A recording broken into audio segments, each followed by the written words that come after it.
تنحل به العقد وتنفرج وتقضى به الحوائج وتنال به الرغائب وحسن الخواتيم ويستسقى الغمام بوجهه الكريم وعلى آله وصحبه في كل لمحة ونفس بعدد كل معلوم لك amin amin amin ya rabbal alamin. Siap sedaya panggih. Alhamdulillah berkat doa jenengan kabeh Pak Majid dan rombongan berangkat dengan selamat, kembali juga dengan selamat, alhamdulillah. Mudah-mudahan balik di Indonesia tambah soleh, tambah sae, tambah istiqomah, amin ya rabbal alamin. Tambah istri jangan. Niat ada, keberanian nggak ada. Masih lebih berani istri ya. Yang paling penting, alhamdulillah malam hari ini kita sudah bisa kembali memulai kegiatan rutin di Pondok Pesantren Tahfidzul Quran Darul Ikhlas.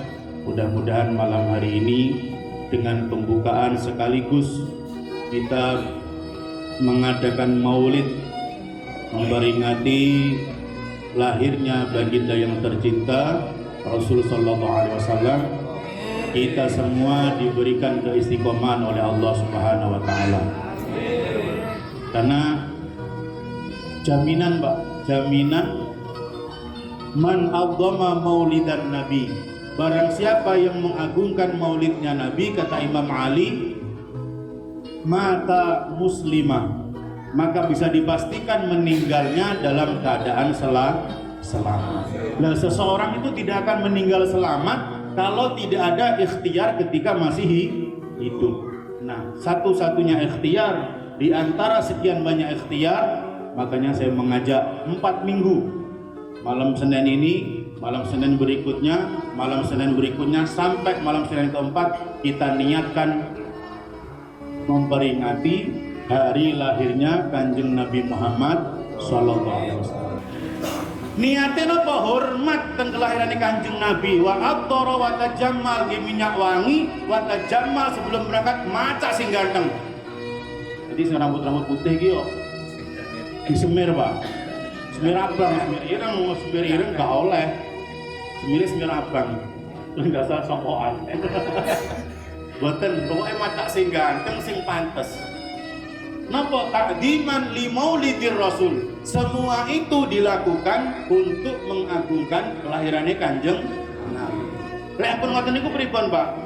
Asyrahullahu taala yaumal qiyamah ma'al firqatil ula minan nabiyyina fi a'la'il illiyin. Nanti yang demikian itu orang-orang yang tadi masak tenanan, gawe jajan tenanan, wis mateng ngumpul ing kaca dijak mangan, sing teko kelambi sing api, gawe minyak wangi, madak sing ganteng, niate ta'diman li maulidir Rasul, menghormati kelahiran Kanjeng Nabi. Hasrahullahu ta'ala yaumal qiyamah, dia dibangkitkan di hari kiamat ma'al firqatil ula minan nabiyyina fi a'la'il illiyin, dibangkitkan bersama dengan Nabi dan Rasul kekasih Gusti Allah. Alhamdulillah. Makanya saya nggak pingin sekali, Pak, dan peringati mulai sekali gak jelas, Pak. 4 kali, jadi 4 malam kita niatkan memperingati maulidnya Kanjeng. Insyaallah niku pun lebih daripada cukup, gitu. 3 kali niku saya, tapi aku jaluk 4. Subhanallah, insyaallah mudah-mudahan Mbah Kanjeng Nabi remen kali kita semua, dan nanti kita beserta keluarga kita dijemput oleh malaikat Jibril langsung tidak ketemu kali Nabi besar Muhammad sallallahu alaihi wasallam. Mbah Kanjeng Nabi niku sayang, Pak. Beliau belum pernah ketemu kita, nggak pernah ketemu kita, tapi dinangisnya beliau ketika mau dicabut nyawa, Dia bertanya kepada Jibril, wahai Jibril, kalau seandainya saya dicabut nyawa, bagaimana nasib umatku? Kanjeng Nabi mau cabut nyawa itu bukan menanyakan bagaimana nasib istriku, bagaimana nasib anakku, enggak. Yang ditanyakan kita, bagaimana nasib umatku? Kemudian malaikat menjawab, wahai Muhammad, umatmu akan selamat kalau dia pegang dua perkara. Nomor yang pertama, kitabullah Al-Quran, dan yang kedua, tidak meninggalkan sunnah kanjeng Nabi Muhammad Sallallahu Alaihi Wasallam. Makanya dua ini Pak dipegang Pak. Dua ini, kitabullah wa sunnah Rasul Sallallahu Alaihi Wasallam. Mugi-mugi setelah selamat. Kita niki ikhtiar Pak, ikhtiare bareng-bareng. Jenengan tingali teman di kanan, teman di kiri. Sampai tingali sa-apal-apale Pak. Sebanyak-banyak teman yang sampai hafal, nanti sebanyak itulah yang bakal menjadi saksi tenggene ngersani Gusti Allah Subhanahu wa taala. Rasulullah Pak, ya Allah, bahkan nanti ketika malaikat Jibril mencari makam Rasulullah muter-muter, kemudian ada satu kuburan yang bercahaya, dan kemudian itulah makam Rasulullah, kemudian beliau bangun dari alam kubur. Siapa yang dicari pertama? Aina ummati, di mana umatku wahai Jibril? Dia nggak nyari istrinya, nggak nyari orang tuanya, nggak nyari anak-anaknya, tapi yang dicari adalah kita semua umat Kanjeng. Makanya Pak, kalau para kekasih Allah itu menunjukkan kecintaannya kepada Allah dan kepada Rasulullah, sampai lihatin malam karena dia cinta kepada Allah, dia rindu dengan Allah, bangun malam jam 2 dia bangun ambil wudhu, setelah wudhu dia sholat. Kenapa? Karena ada kerinduan kepada Allah Subhanahu wa ta'ala. Habis sholat kepada langsung tidur? Enggak Pak, dia rindu dengan kanjeng Nabi, dia duduk Fatihah kanjeng Nabi kepada guru-guru semua, kemudian dia bersolawat kepada Rasulullah Sallallahu Alaihi Wasallam. Maka yang mengatakan cinta kepada Allah dan cinta kepada Rasulullah, dia harus siap-siap, capek-capek membuktikan kecintaannya kepada Allah dan Rasulullah. Nonton nggih? Seperti malam hari ini Pak, enak-enak uang urip duwe tabungan sak miliar, di tabungan 500 juta ning omah karek senden delok TV. Enak kan? Tapi karena kita cinta kepada Allah, cinta kepada Rasulullah, hari ini Allah giring kita. Untuk apa? Untuk menunjukkan kecintaan kita kepada Nabi besar Muhammad Sallallahu Alaihi Wasallam. Ya Allah, bahkan Nabi niku Pak Raufur Rahim, Raufur Rahim. Ketika beliau berdakwah ke Taif, dilempari kotoran, dilempari batu sampai berdarah-darah, kemudian berhenti ketika mau pulang kembali ke Mekah. Beliau dakwah itu di tahun ke-10. Tahun ke-10 itu berarti masih di Mekah. Terus hijrah ke Madinah itu tahun ke-13. Jadi ketika kembali ke Mekah berhenti di satu gunung, yang saat ini gunung itu dibangun sebuah masjid namanya Qarnul Manazil. Itu di Taif itu ada gunung yang namanya Qarnul Manazil, sekarang jadi Masjid Qarnul Manazil. Jadi dulu ada gunung tempat berhentinya Rasulullah bertemu dengan Jibril dan dua malaikat. Di tempat itu sekarang dibangun sebuah masjid namanya Qarnul Manazil. Orang Taif kalau mau umroh Pak, niatnya di situ. Niatnya di situ. Di tempat itulah kemarin kita jalan-jalan bersama jamaah itu, berhenti dan semua kita turun dari bis. Kemudian kita sampaikan di sinilah Rasulullah ketika beliau dilempar itu. Terus beliau nangis di situ Pak. Sampai kemudian Jibril menawarkan untuk dua malaikat yang dibawa oleh Jibril itu supaya mengangkat dua gunung dan ditimpakan kepada masyarakat Taif. Tapi apa kata Rasulullah? Jangan wahai Jibril, aku yakin nanti dari nutfah mereka ada orang-orang yang beriman kepada Allah. Itulah kanjeng Nabi Pak. Ketika dia dakwah bukan dihormati, bukan dimuliakan, tapi dilempari kotoran. Tapi ketika Jibril menawarkan untuk membalasnya, apa kata Rasulullah? Tidak wahai Jibril, jangan. Aku yakin nanti dari nutfah mereka ada orang-orang yang beriman kepada Allah. Dan alhamdulillah Pak, sekarang masyarakat Taif itu luar biasa. Tempatnya sejuk, terus kemudian tempatnya juga paling subur. Karena lokasinya di perbukitan Pak, di perbukitan. Jadi kalau di Mekah itu kemarin panasnya 52, tapi di Taif itu 48, lebih dingin. Dan sekarang masyarakat Taif alhamdulillah semuanya beriman dan bertakwa kepada Allah Subhanahu wa Ta'ala. Di situ Pak. Jadi ketika sebelum ke Masjid Darul Manazil itu kita ziarah ke makam sepupu beliau yang namanya Abdullah bin Abbas. Seperti layaknya orang ziarah Pak, ketika ziarah kita salam. Setelah salam, selesai doa, semua jamaah pada pergi. Ada yang ambil wudhu, ada yang belanja. Mak-mak kan biasanya belanja kan. Ibu-ibu itu sedikit belonjo, sini-sini belonjo, mumpung Pak Ustadz. Nah ketika semua belanja, saya belum berpindah dari dinding pemakamannya Abdullah bin Abbas.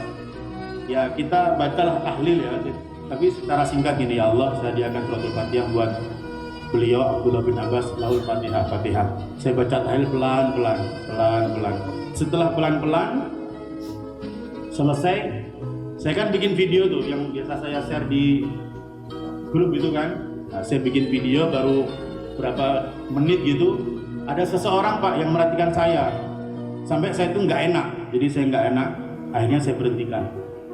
Setelah saya berhentikan itu video Pak, beliau datang buka dompet ngasih duit. Ini persis kejadian seperti saya dengan Pak Edi di 2018 dulu Pak Edi. Ketika selesai pemakaman bapaknya beliau, saya juga dikasih uang, itu di lift, habis itu orangnya keluar dan saya nggak pernah ketemu lagi Pak Edi, nggak pernah ketemu lagi. Kemarin juga begitu Pak. Jadi ketika selesai, ketika saya bikin video, diperhatikan gak enak, tak tutup, buka dompet, bilangnya buka dompet, ngasih uang.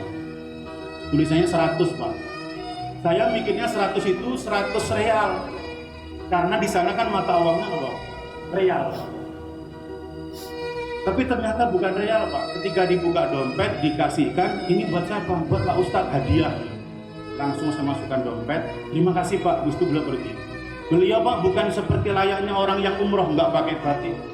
Umroh seragam itu enggak Pak, pakai gamis juga enggak, pakai celana biasa, baju ini baju koko biasa, bukan koko ya, baju kayak biasa itu, enggak pakai songkok, orangnya kecil agak gundul.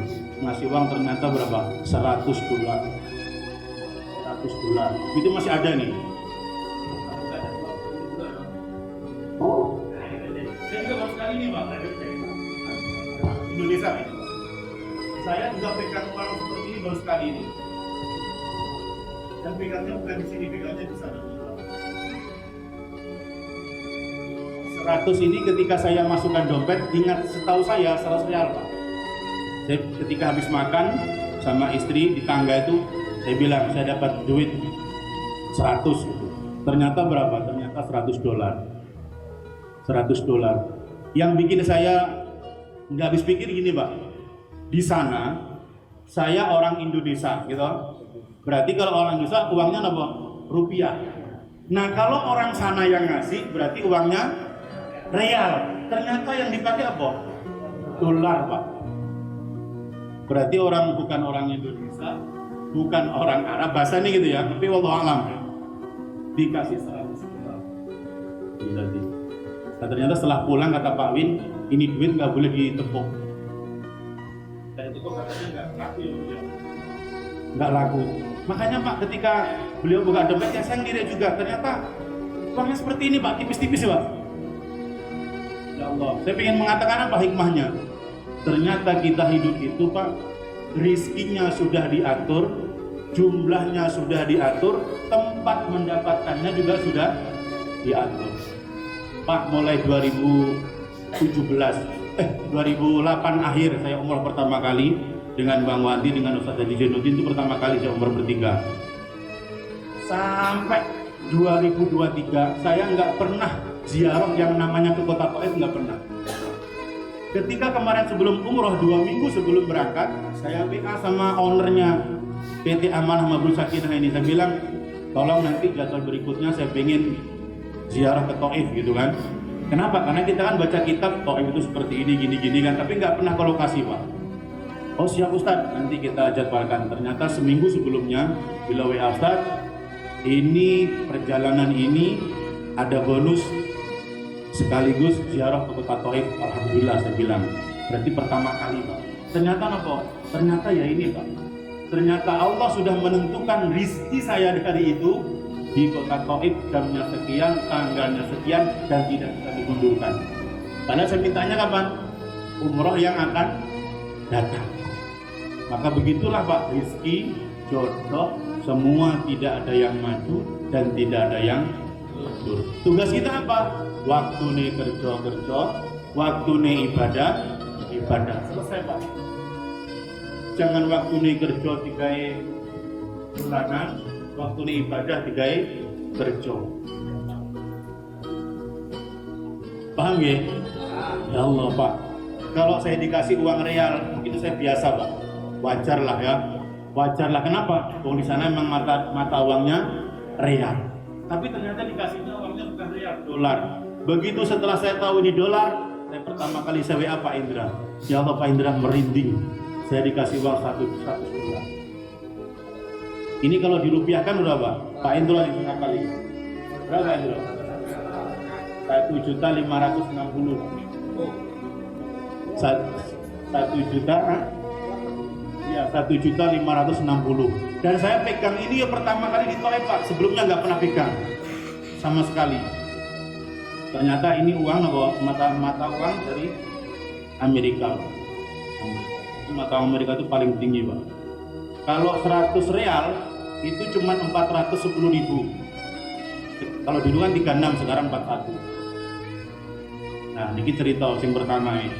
Jadi hikmah umroh kemarin itu mengajarkan kepada kita bahwa ternyata jika rizki sudah ditentukan, kita pun akan dibawa di mana ada rizki itu yang bakal diberikan kepada kita oleh Gusti Allah. Allahumma sholli ala Muhammad. Ya Allah, ini perjalanan spiritual persis dengan dulu Pak, ketika kita habis memakamkan orang tuanya Pak Edi itu gitu. Berangkat habis subuh dengan Pak Edi sampai ke muasasah urus semuanya. Kemudian setelah maghrib itu bawa jenazah ke Masjidil Haram, disolatkan di situ. Habis itu berangkat ke Soraya. Soraya itu 12 kilo, pulang lagi sekitar setengah 11 Pak Edi. Ketika saya di lift dengan Pak Edi, ada orang nggak ngomong apa-apa. Ketika lift itu buka ngasih duit langsung pergi Pak. Dan ini terjadi kedua kalinya kemarin. Ya Allah, mungkin ini firasat baik dari Allah Subhanahu Wa Taala. Allahumma sholli ala Muhammad. Nah, kembali ke Kanjeng Nabi Pak. Jadi Rasulullah itu pasang badan Pak, pasang badan penggeni Allah untuk menyelamatkan kita semua. Seperti yang saya bilang kemarin, syafaati li ahlil kabair min ummati. Syafaatku itu bisa menembus orang-orang yang sudah pernah melakukan dosa besar. Yang penting apa? Dia istiqomah menunjukkan sebagai umat Kanjeng Nabi Muhammad sallallahu alaihi wasallam. Kita ini gini biasa-biasa, tapi ternyata hatinya terus nyambung sallallahu alaihi Muhammad sallallahu alaihi Muhammad sallallahu alaihi terus ngoten niku Pak. Mari sholat, maca sholawat Arya 1 2 3 kali terus ngoten. Kita merasa biasa dan mungkin orang di sekeliling kita juga biasa wong ini, tapi Kanjeng Nabi tidak pernah lepas. Jangankan kita melakukan kebaikan Pak, kita yang melakukan salah saja dijaluk di sepuro negeni Gusti Allah. Makanya setuju nggih, 4 malam ini kita kita niatkan untuk hormat dengan Kanjeng Nabi. Allahumma sholli ala Muhammad. Tapi wong Indonesia itu ya lucu Pak. Jadi di Taif kemarin ada acara makan nasi mandi. Pun pernah semerep nasi mandi? Dereng nggih. Nasi mandi itu segone sego Arab. Yo iwake enek sing kambing, enek sing ayam, campur gitu loh Pak. Mangane ning lengser Pak. Jadi sak lengser itu mangane wong papat. Karena orangnya banyak satu bis, akhirnya ditumplek Pak. Ditumplek karo wong Arab disiapi pertama ambal, macam-macam plastik dawa. Lah gini dhewe nek usumi ngono kan jenenge lemek, umume nggih linggo to. Lah kok ibu-ibu niku yang mari dipasangi plastik karo wong Arab iki linggo, Pak. Jadi kalau nggowo ya Allah, mak-mak iki linggo. Jatahe dikinumplek lengser, Pak. Nggih mangan malah dilinggungi. Ya Allah, sampeyan tak critane menawa sampeyan pas umroh ben penak nggih. Kok masih mandi dipasangi plastik langsung ngeluwi rokokan. Ya Allah, Allahumma sholli ala Muhammad. Raudhah itu raudhah. Raudhah niku sakniki masuk ke sana itu harus pakai surat, Pak. Surat tasreh. Kalau dulu 2017 masih bebas, Pak Edi. Jadi pagi, siang, sore, malam bebas. Sekarang sesuai jadwal. Tapi karena sesuai jadwal, panjenengan malah bebas. Ketika masuk nggak dikon ngalih sampai waktunya habis. Dungo ya puas tenan, Pak. Kok sampai nangis ya puas tenan. Sampai luwih entek urung ngalih. Basan dungo niku entek gak sing ditungane neh. Malah aman saiki sekali tapi puas. Yo salat itu dilangkai barang dhisik jere Pak Edi niku. Disi-disian sing tuwa yo kembang ambruk barang seegolin. Mungkin orang ngalih niku diangkat karo ngarep niku, Pak. Ning kene kan gak wani, Pak. Ning kene wong salat itu bagus ngene. Ning kono iku kon ngalih gak gelem nang salat kae.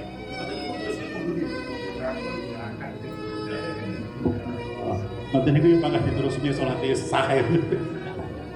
Allahumma sholli ala Muhammad. Allahumma sholli salatan kamilatan wa sallim salaman tamman ala sayyidina Muhammadin alladhi tanhalu bihil 'uqadu wa tanfariju bihil kurabu wa tuqadha bihil hawaiju wa tunalu bihil raqaibu wa husnul khawatimi wa yustasqal ghamamu biwajhil karim wa sahbihi bi kulli lamhatin wa nafasin mi'adadi kulli ma'lumin. Allahumma sholli ala sayyidina Muhammad. Pun niki sakniki ngaos nggih. Ngaos dhisik 10 menit, mantun ngoten ngobrol-ngobrol ngoten nggih. Pun ngaos fikih riyen niki nerusi sing kemarin. Bismillahirrahmanirrahim. Kita adakan suratul Fatihah wajah salim. Samiri alhamdulillahil Fatihah. A'udzu billahi minasyaitonir rajim. Bismillahirrahmanirrahim. Alhamdulillahirabbil alamin. Arrahmanir rahim. Maliki yaumiddin. Iyyaka na'budu wa iyyaka nasta'in. Ihdinas siratal mustaqim. Shiratal ladzina an'amta 'alaihim ghairil maghdubi 'alaihim waladdallin. Amin. Nah, pertemuan yang lalu alamatul bulughi salatun. Tanda balik ada di 3. Pertama apa dia ini? Laki-laki dan perempuan sempurna umurnya 15 tahun wis tanpa terkecuali.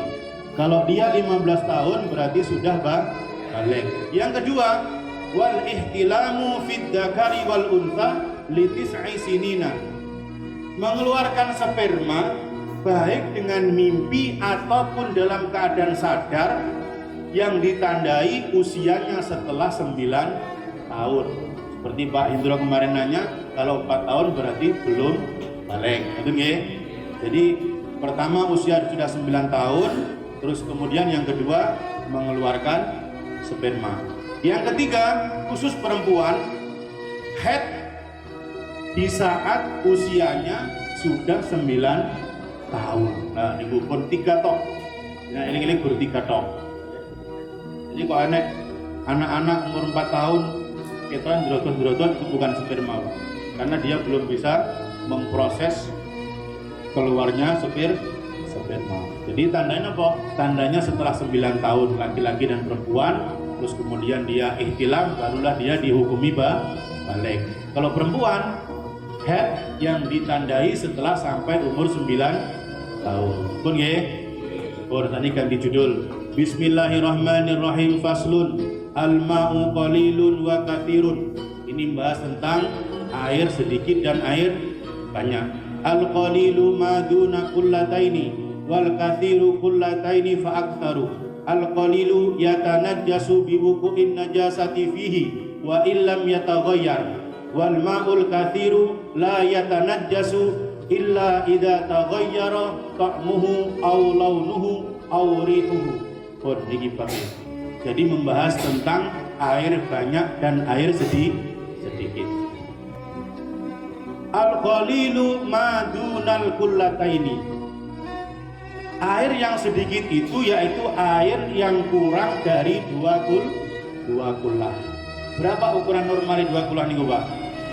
Ukuran kubus sisinya 60, 60, 60. Nah, niku. Kalau pengen aman sama lebih. Tapi kalau ukuran liternya itu 216 liter. Itu baru 2 kullah. Pertanyaan, kalau drum itu berapa liter itu? 200 itu belum full Pak. Kalau full dia 220. Berarti kalau drum itu full, itu sudah lebih 2 kullah. Betul ya? Jadi eling-eling kalau ukuran kubus sisinya 60, 60, 60 itu sudah 2 kullah. Kalau pengen lebih, dilebih. Tapi kalau ukuran liter 216 liter. Jadi kalau belum kok neng lengguan tengah niku berarti dia kurang 2 kullah. Nah niku sing kurang pertama. Sekarang air banyak. Wal kathiru kullataini fa'aktsaru. Yang disebut air banyak itu air 2 kolah dan lebih. Pokoknya mulai 2 kolah ke atas disebut dengan air banyak. Ngoten nggih? Al-qalilu yatanajjasu biwuqu'in najasati fihi. Air sedikit itu bisa menjadi najis biwuqu'in najasati fihi, sebab kejatuhan barang yang najis. Okay. Air sedikit bisa dihukumi najis karena kejatuhan sesuatu yang najis. Wa illam yataghayyar, meskipun air itu tidak berubah karena najis itu. Pak, enten banyu tempat gitu, keceblokan najis itu nggak ada alasan apa-apa, itu tetap menjadi najis meskipun wa illam yataghayyar, meskipun air itu tidak berubah karena najis yang menjatuhi. Itulah air yang sedikit. Berarti kalau air 2 kolah kejatuhan najis, maka hukumnya pasti najis. Terus yang kedua, wal ma'ul kathiru la yatanajjasu illa idza taghayyara. Adapun air yang banyak, berarti banyak bawa 2 kolah atau lebih. Niku la yatanajjasu, tidak menjadi najis karena kejatuhan najis illa idza taghayyara, kecuali ketika berubah. Yang disebabkan oleh najis itu nopos yang pertama, ta'muhu, rasanya berubah, au launuhu, warnanya berubah, atau au rihuhu, baunya berubah. Jadi kalau air lebih 2 kolah kejatuhan najis, dia tidak langsung najis, kecuali air itu berubah karena najis yang jatuh tadi. Nopo pertama, ta'muhu, rasanya, atau launuhu, warnanya, atau rihuhu, baunya, baru dihukumi najis. Itu pun. Jadi air 2 kolah berarti 216 liter. Ngerti nggih? Air sedikit kejatuhan sesuatu yang najis meskipun tidak berubah maka dihukumi najis. Air banyak kejatuhan najis tidak menjadi najis kecuali berubah bau, warna, dan rasa. Salah satunya bau atau warna atau rasa. Pun itu kajian malam hari ini. Jadi cukup 1 fasal mawon, air banyak dan air sedikit. 2 kolah diukur sampai 216 atau kubusin 60, 60, 60. Kok sampean duwe jeding Pak, jedingnya 70, 70, 70 aman. Dipuli wis aman. Pun ya, saged dipaham to niki. Wis ngajine dulu tapi langsung paham ngoten Pak. Masih gak paham koncone wis ngene-ngene wis paham. Tapi salah paham karena gampang. Pokoknya titenane ngeten, air sedikit berarti literane kurang dari 216 liter. Berarti dua air neng bak keceblokan batang tikus iku mesti najis. Ya, masih gak berubah. Tapi lek duwe air lebih 2 kolah, kejatuhan najis belum menjadi najis kecuali berubah salah satunya bau, rasa, warna. Oke? Oh, beres berarti. Santai. Allahumma sholli ala Muhammad.